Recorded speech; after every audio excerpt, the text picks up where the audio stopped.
जी, तो आज हम टॉपिक शुरू करते हैं 1.8 चैप्टर 1 का। पेज नंबर 11 है और ये न्यू सिलेबस केमिस्ट्री आपको पता ही है, आप पढ़ रहे हैं। Effect of temperature on the solubility of solutes.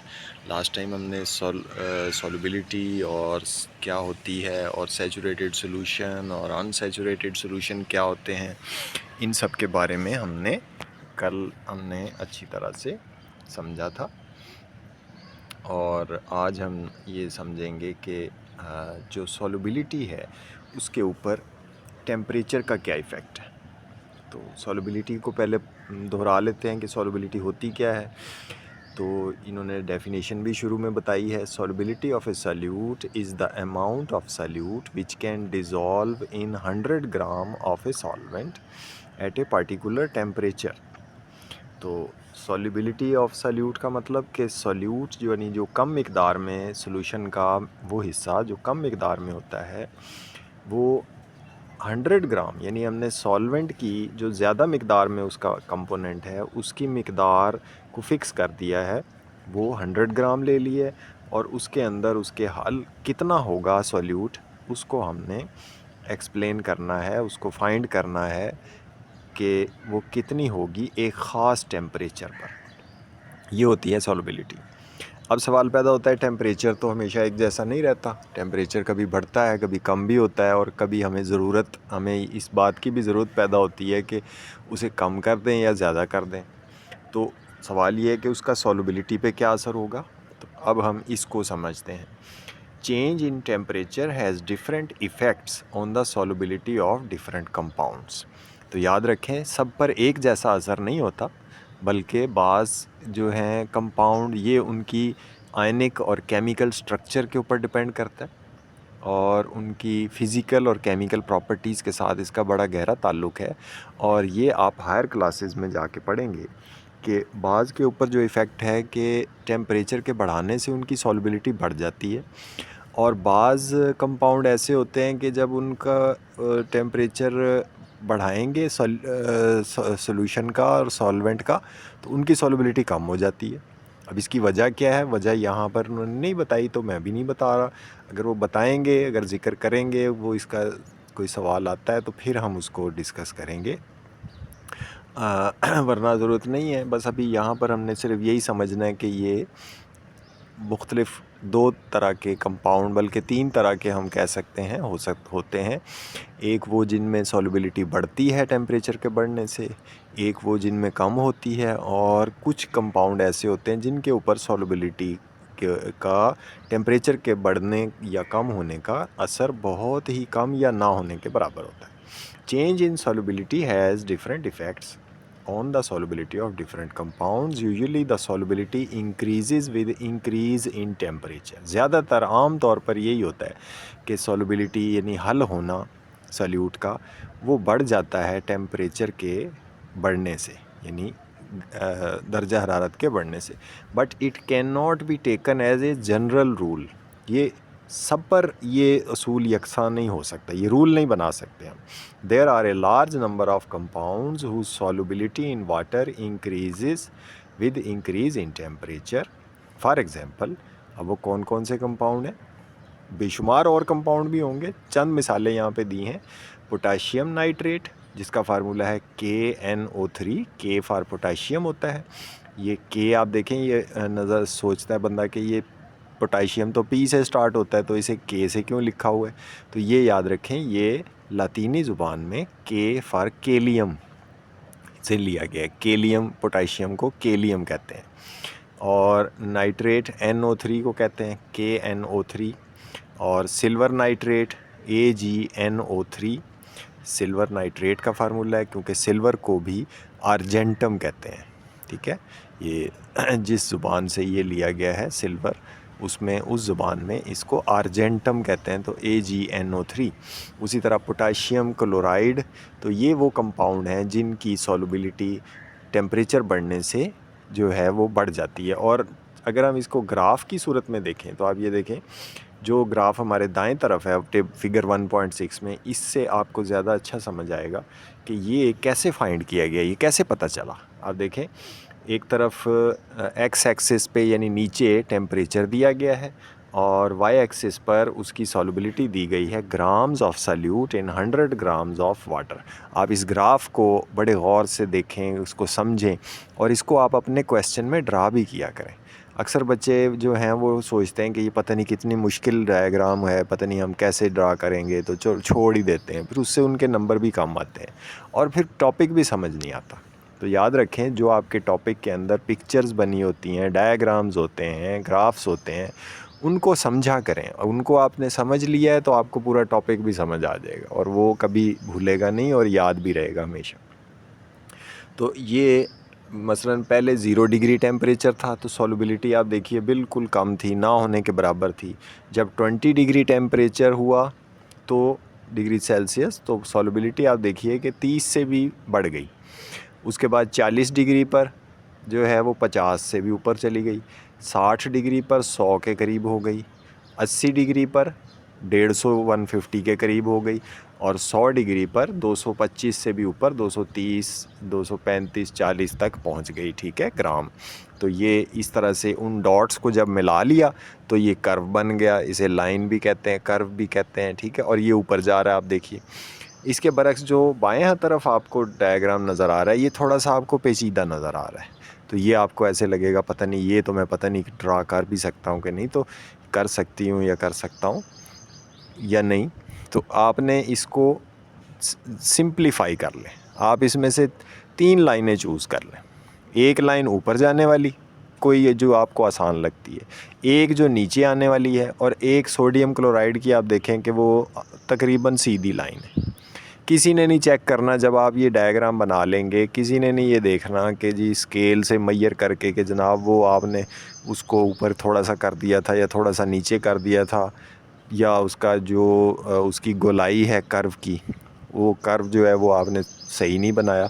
आपकी 3 लाइन भी बनी हो तो आपकी डायग्राम बेहतरीन हो जाएगी। ठीक है, तो आप उसमें से कोई मिसाल के तौर पे आप देखिए, ऊपर जाने वाली लाइनों में हमें KCl नज़र आ रहा है, सीधी सीधी लाइन लगी हुई है।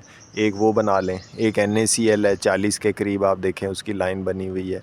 और एक जनाब नीचे वाली आप देखिए कि KClO3 की तो ऊपर जा रही है। ये है अमोनिया गैस और सल्फ़र डाइऑक्साइड गैस की है और HCl गैस। ये तीनों गैसें हैं, आप देखें इनकी सॉल्युबिलिटी जो है वो कम हो जाती है टेम्परेचर के बढ़ने के साथ। कुछ साल्ट भी हैं, वो इसमें फिगर उसमें एग्जांपल्स में दिए होंगे जो कि जिनकी सॉल्युबिलिटी कम होती है, लेकिन यहाँ पर उन्होंने गैसेस का ज़्यादातर लिखा है। कुछ साल्ट भी हैं जिनकी सॉल्युबिलिटी कम हो जाती है टेम्परेचर के बढ़ने के साथ। अच्छा जी, अब ये देखिए कि उसके बाद the solubility of sodium chloride in water does not increase appreciably। appreciably का मतलब है कि कोई हमें कोई ज़्यादा उसके अंदर फ़र्क नहीं महसूस होता, यानी बहुत ही कम, ना होने के बराबर उसके अंदर ज़्यादती होती है हल होने की टेम्परेचर बढ़ने के साथ। With the increase in temperature the solubility of compounds like lithium carbonate. हाँ जी, ये वो कंपाउंड है जिनका कर्व में आपने देखा जिक्र ही नहीं है। तो वो सिंपल है, गैस की आप कोई एक लाइन वो सिलेक्ट कर लें, एक जो है कंपाउंड की कर लें और एक NaCl की कर लें। 3 लाइनें ड्रा कर लें, आपका ग्राफ जो है वो काबिल कबूल होगा, एग्ज़ामिनर आपके नंबर काट नहीं सकता। ठीक है, लेकिन बहरहाल लिखने में आप याद रखें कि लिथियम कार्बोनेट की एग्जांपल है Li2CO3। फार्मूला भी अच्छी तरह देख के याद किया करें, इसको समझा करें। फार्मूला एक वो भी एक रूल के साथ लिखा जाता है। उसमें आप उसको जहाँ 2 लिखा हुआ है उसको 3 नहीं कर सकते, 1 नहीं कर सकते। तो फार्मूले आपने याद रखने हैं। नाइट्रेट आए तो आपको पता होना चाहिए NO3 का फार्मूला होता है। क्रोमेट है, आगे कैल्शियम क्रोमेट CaCrO3, इसको पढ़ते हैं कैल्शियम क्रोमेट। क्रोमेट जहाँ आएगा लफ्ज़ तो इसका मतलब है CrO4, Cr क्रोमियम को कहते हैं। Decrease with the increase in temperature, तो इनकी सॉल्युबिलिटी कम हो जाती है। क्यों कम होती है, वजह उन्होंने यहाँ नहीं बयान की। The solubility of gases in water also decrease with the increase in temperature. जो गैसेस होती हैं उनकी तो वैसे ही आपको भी तजर्बा है कि जो हम पीते हैं बॉटल्स सॉफ्ट ड्रिंक्स की, बेवरेजेस की, ये कोक है, पेप्सी है, 7 अप है, तो ये जब गर्म बोतल होती है तो आपने देखा जब उसे खोलते हैं तो उसमें से इतनी गैस निकलती है, गिलास में हम डालते हैं तो आधा गिलास अभी भरा नहीं होता और गैस ही गैस से वो सारा ऐसे लगता है भर गया। थोड़ी देर बाद वो सारी गैस उड़ जाती है, एफरवेसेंस जिसे कहते हैं, बबल बन के, तो पता लगता है गिलास तो आधा भरा गया। तो फिर उसमें और डालते हैं हम, फिर वो इतने वो बबल्स बनते हैं कि वो बाहर ही गिरने लग जाता है। तो वो उसकी वजह ये होती है कि बोतल जो है वो गर्म होती है, उसके अंदर जो शरबत है, उसके अंदर जो ड्रिंक है वो गर्म है, उसका टेम्परेचर ज़्यादा है, तो सॉल्युबिलिटी कम हो गई गैस की। जैसे ही हमने उसको खोला, गैस फ़ौरन बाहर उसमें से निकल के तो हवा में चली जाती है। तो गैसेस की सॉल्युबिलिटी जो है वो तो कोई ऐसी गैस नहीं होगी जिसकी सॉल्युबिलिटी टेम्परेचर बढ़ने से कम हो, बल्कि सबकी ज़्यादा हो। सबकी जो है सॉल्युबिलिटी वो कम ही होती है। Similarly the solubilities of copper sulfate and sodium nitrate also increase with increase in temperature। तो ये दो और एग्जांपल्स भी आ गई जिनकी solubility बढ़ती है। However, the solubility of calcium hydroxide decreases with the increase in temperature। तो कैल्शियम हाइड्रोक्साइड जो है ये इसका ज़िक्र पहले आया है, ये लाइम वाटर को कहते हैं। कैल्शियम हाइड्रोक्साइड मेरा ख्याल नहीं आया ज़िक्र, यहाँ पर नहीं आया। तो कैल्शियम हाइड्रोक्साइड, लाइम वाटर, चूने के पानी को भी कहते हैं, इसकी सॉल्युबिलिटी भी टेम्परेचर के बढ़ने के साथ कम हो जाती है। तो ये तो थी जनाब सॉल्युबिलिटी का इफ़ेक्ट। आगे थोड़ी सी एक्टिविटी है, उसको भी समझ लेते हैं। ये एक्टिविटी इजी है, ये इसलिए बताई गई है कि ये प्रैक्टिकली होनी चाहिए, करनी चाहिए हमें लैब में। जहाँ पर भी आपको मौका मिले, आपके स्कूल में आपको जो है वो टीचर्स को लेके जाना चाहिए क्लास में, लैब में, और वहाँ पर ये एक्टिविटी आप ख़ुद अपने हाथ से भी करनी चाहिए। क्योंकि वो होता ये है कि बाज़ बच्चे जो हैं वो घरों में कुछ भी नहीं काम करते, तो इसलिए उनको फिर ये छोटी छोटी बातों का भी पता नहीं होता। तो कोशिश किया करें, अपने टीचर को भी कहा करें कि वो आपको लैब में ज़रूर लेके जाया करें, ये छोटी छोटी एक्टिविटीज़ ज़रूर करवाया करें। तो इसमें उन्होंने बताया जी, take 100 gram of water in a beaker में 100 ग्राम पानी लें और उससे आपने सैचुरेटेड सॉल्यूशन ऑफ शुगर बनाना है at room temperature. Room temperature पे बनाने का तरीका तो आपको पता है, उसमें हीट तो करने की ज़रूरत नहीं। रूम टेम्परेचर जो आपके कमरे का टेम्परेचर है उसको भी कहते हैं। और अगर हम साइंटिफिक ज़ुबान में बात करें तो आपको मैंने पहले भी बताया था कि रूम टेम्परेचर को 25 डिग्री सेल्सियस कंसिडर करते हैं, ठीक है, साइंटिफिकली। जब साइंस की दुनिया में साइंस की ज़ुबान इस्तेमाल करेंगे तो रूम टेम्परेचर जो है वो 25 डिग्री सेल्सियस होगा। वरना रूम टेम्परेचर अब साइबेरिया में रहने वालों का रूम टेम्परेचर और होगा, और जो सहारा में अफ्रीका में रहने वाले हैं उनका और होगा। तो इसलिए वो उसमें डिफरेंस आ जाता है, फ़र्क पड़ जाता है। सर्दियों गर्मियों के रूम टेम्परेचर का भी फ़र्क पड़ जाता है। तो इसलिए साइंस की ज़ुबान में रूम टेम्परेचर 25 डिग्री सेल्सियस को कहते हैं। और वहाँ पर हम उसको सैचुरेटेड सॉल्यूशन कैसे बनाएंगे, हमें कुछ हीट करने की ज़रूरत नहीं है। हम बस उसके अंदर चीनी डालते जाएंगे और उसको हिलाते जाएंगे, हल करते जाएंगे। एक टाइम आएगा कि हम उसे जितना मर्ज़ी हिलाएं, चीनी हल नहीं होगी, वो नीचे बैठ जाएगी। ये हमने क्या बना लिया है, सैचुरेटेड सॉल्यूशन। लेकिन अभी उसके नीचे इम्प्योरिटीज़ मौजूद हैं, तो हमने उसको होमोजीनियस सैचुरेटेड सॉल्यूशन अगर बनाना है तो फिर हम उसे फ़िल्टर करना पड़ेगा। तो फ़िल्टर कर लेंगे तो हम कह सकते हैं कि हमने एक सैचुरेटेड सॉल्यूशन 100 ग्राम वाटर में रूम टेम्परेचर पर शुगर का बना लिया है। Add a little more sugar in it and stir it. Stir का मतलब हिलाना। Will this sugar be dissolved in it. क्या ये उसमें हल हो जाएगी? जी बिल्कुल हो जाएगी। You will notice that by heating the solution the quantity of sugar dissolved in water has increased. हाँ, जब वो सैचुरेटेड बन जाएगा फिर तो हल नहीं होगी।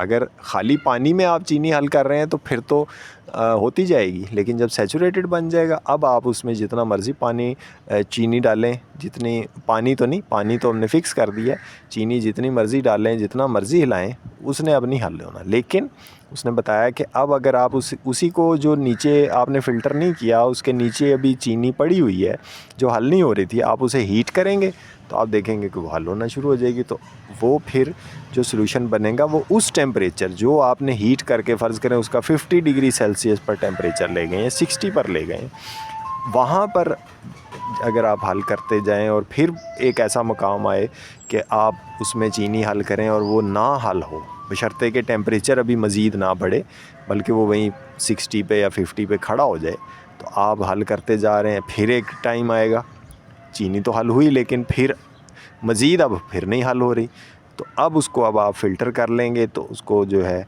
वो उस टेम्परेचर पर हम कह सकते हैं कि हमने वो अब उस टेम्परेचर 60 डिग्री पर हमने सैचुरेटेड सॉल्यूशन बना लिया है।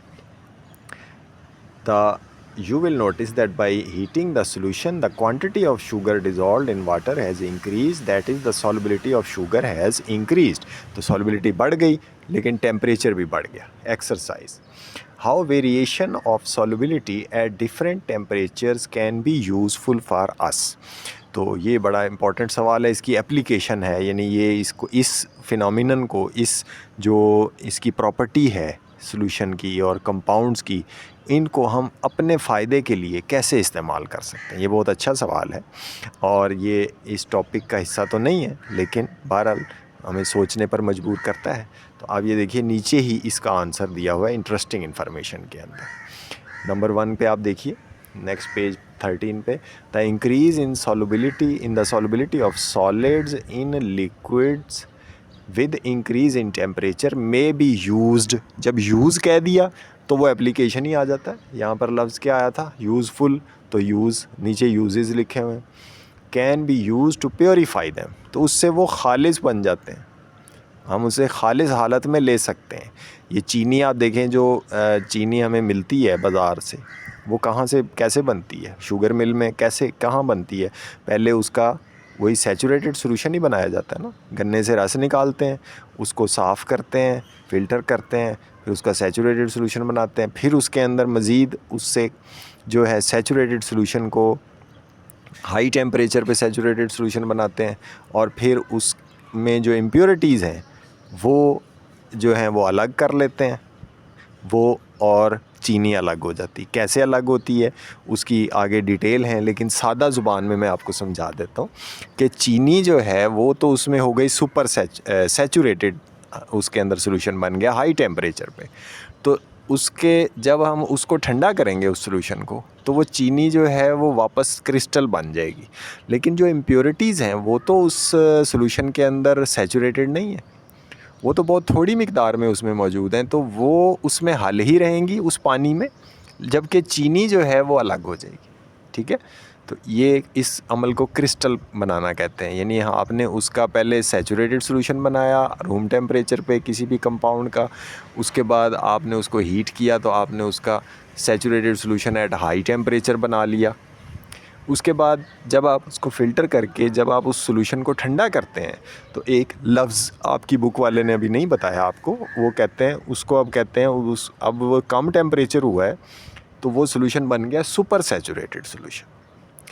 तो यानी उसके अंदर जितनी चीनी हल होनी चाहिए थी उससे भी ज़्यादा हमने हल कर ली। कौन सी तरकीब लगाई, हीट करके। तो अब इस सॉल्यूशन को जब हम ठंडा करके रखेंगे तो थोड़ी देर के बाद वो जो एक्स्ट्रा चीनी थी वो क्या करेगी, अपने साथ तमाम की तमाम चीनी या तमाम जो भी जिस कंपाउंड के भी हम प्योरीफाई करना चाहते हैं, क्रिस्टल बनाना चाहते हैं, उस सारे को लेकर तो वो क्रिस्टल की शक्ल में नीचे सॉलिड बन के बैठ जाएगी, जैसे कि तस्वीर में भी आपको नज़र आ रहा है। तो ये इस अमल को क्रिस्टलाइजेशन कहते हैं। और इससे वो खालिस कैसे होता है, जो उसमें इम्प्योरिटीज़ हैं, यानी जो उसमें मिलावट की चीज़ें, कोई और कंपाउंड उसमें हल हुए हैं, वो बहुत थोड़ी मिकदार में होते हैं, वो उसी पानी में डिज़ोल्व रहते हैं, हल रहते हैं, क्योंकि उनका तो अभी सैचुरेटेड सॉल्यूशन नहीं बना, वो तो बहुत थोड़ी मिकदार में थे। तो खालिस क्रिस्टल आपको हासिल हो जाएंगे और इम्प्योरिटीज़ यानी मिलावट वाली चीज़ें उसी पानी में मौजूद रह जाएंगी। दूसरा यूज़ क्या है, देखिए उन्होंने एग्जांपल दिया crystals of potassium nitrate. Potassium nitrate के क्रिस्टल आप इस तरीके से बना सकते हैं। उसके बाद generally the solubility of gases decreases with the increase in temperature. तो गैसेस का हमने अभी पहले भी बात की थी, तो उसका उस फिनोमिनन को वो कहाँ यूज़ करते हैं। Carbon dioxide gas is more soluble in water at low temperature. और ये भी हमने बात अभी की कि जो हम ये बेवरेजेस इस्तेमाल करते हैं, जो सॉफ़्ट ड्रिंक्स हैं, इनके अंदर कार्बन डाइऑक्साइड गैस होती है। और at low temperature soda water bottles are thus stored in the refrigerator. उनको हम रेफ्रिजरेटर के अंदर ठंडा रखते हैं, गर्म नहीं रखते, बल्कि धूप में, अगर आपने कोई वीडियो भी देखी होंगी, आपका एक्सपीरियंस होगा, अगर ये बोतलें जो हैं सख्त गर्मी में धूप में रख दें तो सख्त धूप से उसका टेम्परेचर बढ़ने से वो बोतलें फट भी जाती हैं, ठीक है, और फटने का ख़तरा भी होता है। तो और अगर फटे ना तो कम से कम वो उसमें से, वो चूँकि हल नहीं हो रही, तो हल होने की सलाहियत कम हो गई है, तो वो उसमें से लीक हो जाती हैं, तो उसके अंदर से गैस कम हो जाती है ऐसी बोतलों के अंदर से। इसी वजह से वो उसका फिर जायका और वो उसका मज़ा नहीं रहता, तो इसीलिए इनको रेफ्रिजरेटर में रखा जाता है। To keep carbon dioxide gas dissolved in water for a longer period of time, ठीक है।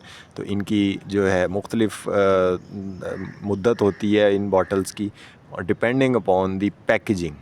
तो जो पैकिंग जो पेट बॉटल में होती है, ये जो लीटर की, 1.5 लीटर की, 2.25 लीटर की बोतलें होती हैं, इनकी जो कैपिंग है, इनका जो तरीक़ेकार है, ये उस बोतल को, अगर वो सही काम, अपनी सील सही बंद हुई हुई है, अगर उसमें कोई डिफ़ेक्ट नहीं है, तो ये 3 माह आम तौर पे होती है। और जो पुरानी बोतलें होती थी, रेगुलर बॉटल्स जिन्हें कहते थे, जो शीशे की, जिसके ऊपर वो कैप होती थी, जो ओपनर से खोलनी पड़ती थी, पहले होती थी, आजकल भी शायद कोई होंगी, तो उसकी चूँकि पैकिंग सील ज़्यादा अच्छी होती है, तो इस वजह से वो ज़्यादा अरसा, 6 माह और 7-8 माह तक, वो 9 माह तक वो जो है वो कार्बन डाइऑक्साइड उसके अंदर रहती है, अगर उसे सही तरीके से स्टोर करके रखा जाए। तो ये तो हो गई जनाब टेम्परेचर की बात, ये टॉपिक हमने ख़त्म कर लिया।